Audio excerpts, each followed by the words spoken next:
तो अपन सॉल्व करने वाले हैं क्या 2025 सुपर 100 का, है ना, क्वेश्चन पेपर नीट का। तो पहला क्वेश्चन देखते हैं। पहला क्वेश्चन क्या दिया है, दो या दो से अधिक पदार्थों का सममांगी मिश्रण कहलाता है विलयन। ठीक है, तो भाई विलयन बनता कैसे है? विलयन बनता है विलेय और विलायक से। विलेय और विलायक से मिलकर क्या बनता है? क्या बनता है? ठीक है, आप जैसे मान के चलो आपके पास एक गिलास है, ठीक है, गिलास में क्या ले लिया आपने? पानी। ठीक है, मान के चलो गिलास में आपने 250 ml क्या ले लिए हो? पानी ले लिए हो। ठीक है, और इसमें मान के चलो तुमने 10 ग्राम क्या मिला दिए? 10 ग्राम क्या मिला दिए? शक्कर मिला दिए। ठीक है, क्या मिला दिए? शक्कर मिला दिए। ठीक है, तो अब इसमें से विलेय कौन सा होगा और विलायक क्या होगा? सुन लो, पहले डेफिनेशन सुन लो, है ना। विलयन में उपस्थित वह अवयव जो कि कम मात्रा में होता है उसको क्या बोलते हैं? और विलयन में उपस्थित वह अवयव जो कि अधिक मात्रा में होता है ना, आराम से, ठीक है, उसको क्या बोलते हैं? विलायक। ठीक है, तो बताओ ये जो विलयन दिख रहा है इसमें अधिक मात्रा में क्या है? तो यहाँ पर विलायक क्या हो जाएगा? और कम मात्रा में क्या है? तो शक्कर क्या हो जाएगा? विलेय हो जाएगा। क्या हो जाएगा? विलेय। और इन दोनों को मिलाएंगे तो क्या बन जाएगा बताओ? शरबत बन जाएगा। और शरबत ही क्या है बताओ? ठीक है, तो दो या दो से अधिक पदार्थों के सममांगी मिश्रण को क्या कहते हैं? विलेय और विलायक। समझ में आया? इससे भी क्वेश्चन आ सकता है कि बताओ विलयन में उपस्थित वह अवयव जो कि अधिक मात्रा में पाया जाता है, विलायक, और विलयन में उपस्थित वह अवयव जो कि कम मात्रा में पाया जाता है, विलेय। जो कम मात्रा में विलेय और जो अधिक मात्रा में हो। ठीक है, हाँ पूछो, क्या क्वेश्चन पूछ रहे? तुम पूछ रहे थे क्या? हाँ, एग्जाम्पल बताए हूँ बेटा, है ना। आप लोग ना इमोशनली ले लेते हो, ठीक है, इमोशनली मत लिया करो। ठीक है, चलो ये चीज समझ में आई। अगला देखो, अगला क्वेश्चन बोला है CaCl2 का सूत्र इकाई द्रव्यमान क्या है? CaCl2। ठीक है, अब कैसे आया 111 में बताता हूं। आपको पता है कैल्शियम का परमाणु द्रव्यमान कितना होता है, या परमाणु भार? 40 होता है। प्लस मैंने आपको अणु सूत्र निकालना सिखाया हूं, ठीक है, वही है। ठीक है, तो क्लोरीन का कितना होता है? एक क्लोरीन का 35.5, है ना। तो और कितने क्लोरीन है? तो दो से क्या करा देंगे? तो क्या हो जाएगा? 40 प्लस 71 बराबर कितना हो जाएगा? 111। तो इसका जो परमाणु भार है कितना जाएगा? अणु भार है कितना जाएगा? 111। और यहां पर यू लगा दिया गया है, मतलब यूनिट। ठीक है, 111 यूनिट। समझ में आया? निकालते समझ बन जाएगा सभी लोगों से अणु भार। ठीक है, इसके लिए आपको परमाणु भार याद रखना पड़ेगा। ठीक है, जैसे बताओ सोडियम का 23, कैल्शियम का 40, कार्बन का 12, नाइट्रोजन का 14, ऑक्सीजन का 16, और मैग्नीशियम का 24। ठीक है, और बताओ कॉपर का 63.5, आयरन का 56। ठीक है, तो इतने याद रखना है आप लोगों को। ठीक है, चलो क्लोरीन का तो आपको पता है 35.5। ठीक है, और कैल्शियम का 40, पोटेशियम का 39, याद कर लेना।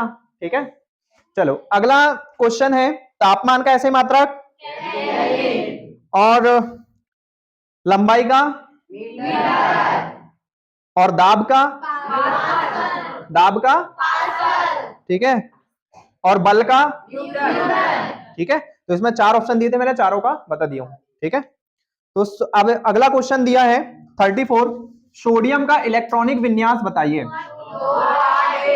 तो मैंने आपको इतनी अच्छे से सिखा चुका हूं कि कोई भी किसी का भी पूछेंगे बता दोगे क्या? है ना, आवर्त सारणी में अगर आपको तत्वों के नाम, है ना, और उनके परमाणु क्रमांक याद है तो इलेक्ट्रॉनिक विन्यास आराम से बता दोगे। जैसे हम सोडियम की बात करते हैं जिसका संकेत होता है Na, इसका परमाणु क्रमांक होता है कितना? परमाणु क्रमांक होता है 11। इलेक्ट्रॉनिक विन्यास करते हैं क्या होता है? 2, 8 और 1। और अगर डीपली अगर इसका करना है तो क्या हो जाएगा बताओ? 1s2 3s1। बताओ ये होगा। क्लियर सभी को? है ना। और अगर मैं पूछ लूं बताओ सोडियम के संयोजी कोष में इलेक्ट्रॉनों की संख्या कितनी होती है, तो संयोजी कोष के इलेक्ट्रॉन पूछे तो एक, तो कितना हो जाएगा एक संयोजी कोष में, है ना। तो इसका उत्तर होगा कि भाई सोडियम का सही इलेक्ट्रॉनिक विन्यास है तो क्या हो जाएगा 2 8 और 1। ठीक है, अगला क्वेश्चन दिया है यदि तत्व का Z बराबर 3 है ना, तत्व का Z बराबर 3 है, मतलब Z का मतलब मैंने क्या बताया था आप लोगों को, परमाणु क्रमांक।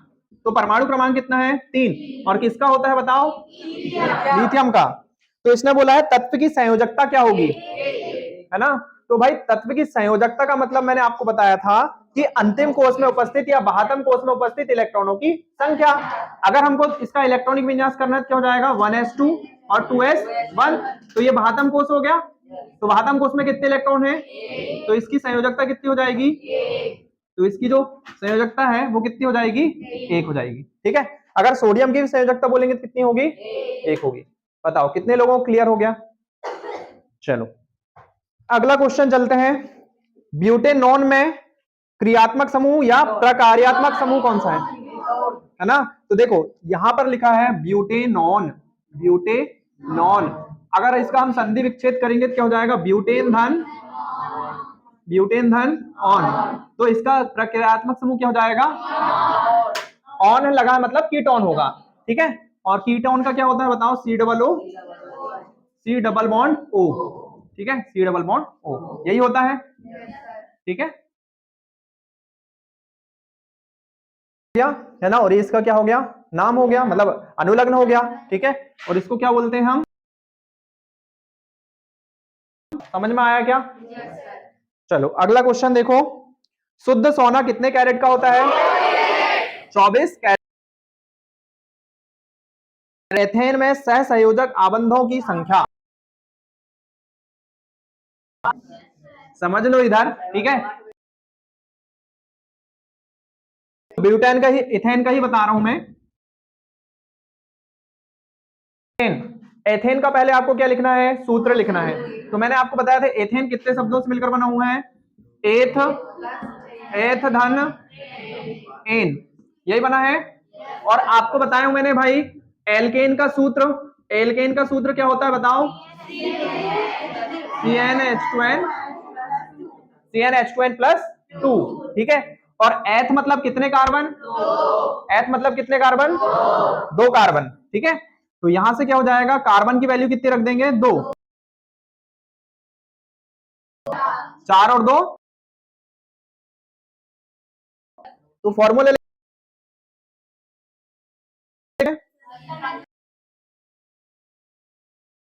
तो 2 कार्बन प्रत्येक कार्बन की देखो एक संयोजकता, तो मतलब एक बॉन्ड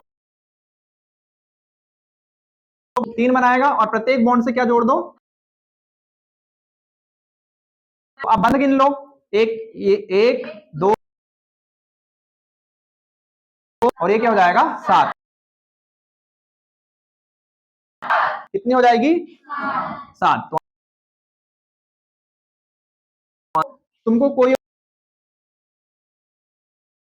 3 पूछ लेता, या ब्यूटेन, इसका डायरेक्ट फॉर्मूला बताओ। पहले पहले 4 कार्बन है ना, तो कितना हो जाएगा H10। ठीक है, अब कितने कार्बन है, तो एक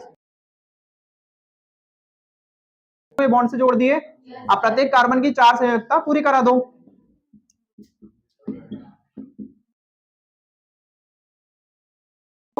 क्योंकि हाइड्रोजन कितने हैं 10, तो 10 हाइड्रोजन पूरे हो रहे क्या बताओ, हो गए। अब गिन लो 1 2 3 4 5 6 7 8 9 10 11 12 13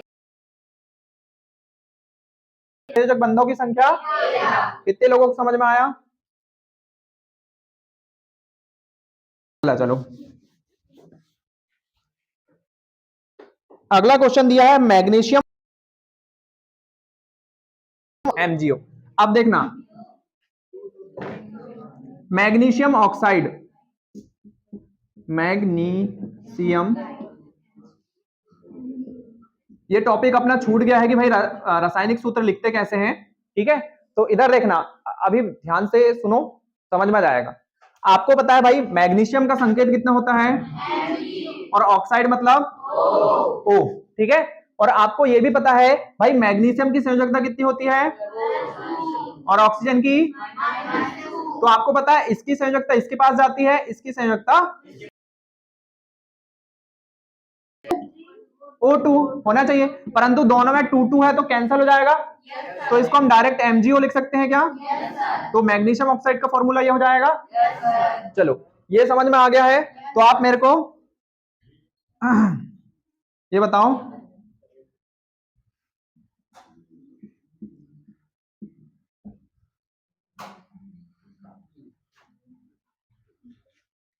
तुम बताओगे किसका,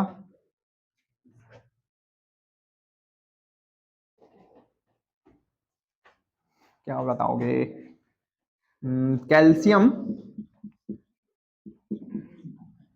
कैल्शियम, कैल्शियम ऑक्साइड का बताओ, चलो CaO, ठीक है। और अगर तुमको बोल दिया जाए कैल्शियम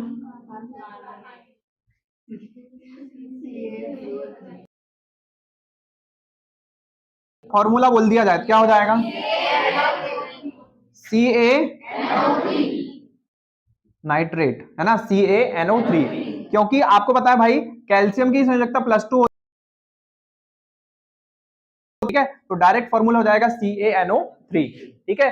मैं आपको जो है, अच्छा 10th में जो लोग मेरे से साइंस पढ़े, मैंने उनको धनायन ऋणायन लिखवाए हूं क्या, और सूत्र लिखना भी सिखाया था क्या, ठीक है। तो ऐसे ही लिखते हैं उसको, समझ में आया। चलो अगला क्वेश्चन चलते हैं। पदार्थ के 3, ये तो छठवीं सब, और गैस पदार्थ